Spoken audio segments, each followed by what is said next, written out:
Alle porte di Treviso, percorrendo un lungo viale fiancheggiato dai filari di un'antica vigna, troviamo il Relais Monaco. Ad accoglierci Roberto Balzano.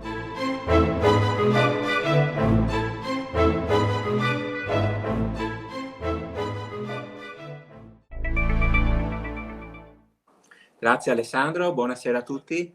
Mi chiamo Roberto Balzano e sono il resident manager dell'Hotel Relais Monaco, situato a Ponzano Veneto, a 5 km dal centro di Treviso.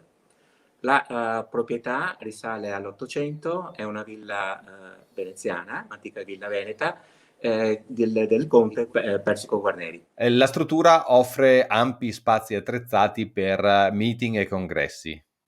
Sì, la nostra area congressi è costituita da due sale, una sala plenaria con una capacità massima di 220 posti a sedere con disposizione a platea e una sala secondaria che ha una capacità massima di 100-110 posti a sedere. Ma non solo questo, perché l'ampio parco, l'ampio spazio esterno che possiamo utilizzare ci consente di svolgere altre attività di team building che sono molto interessanti in questo periodo per le aziende.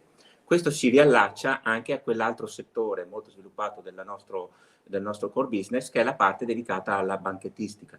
L'hotel si presta molto ad eventi celebrativi, in particolar modo a eventi matrimoniali, in quanto abbiamo una bellissima sala completamente vetrata che ha una capacità massima di 160 posti a sedere, che risale a un progetto dell'architetto Tobias Scarpa del 1999. Chi soggiorna da voi può anche rilassarsi nella vostra spa.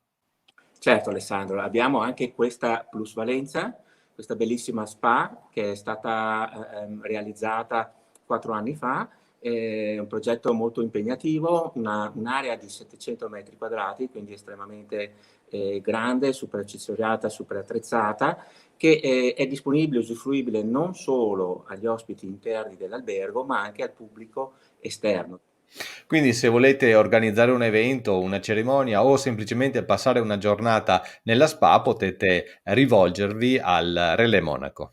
Certo, questo certamente sì, anche perché la proposta si estende anche alla possibilità di organizzare degli addii al celibato, delle feste di compleanno, caratterizzate con una sorta di private spa, dove è possibile stare in relax, in sicurezza con i propri ospiti e poter poi usufruire anche di un servizio ristorativo annesso alla permanenza in spa. Vi aspettiamo con piacere alle Monaco per potervi offrire tutti i nostri ampi servizi, dalla spa alla nostra ristorazione, all'ospitalità alberghiera. Siete benvenuti.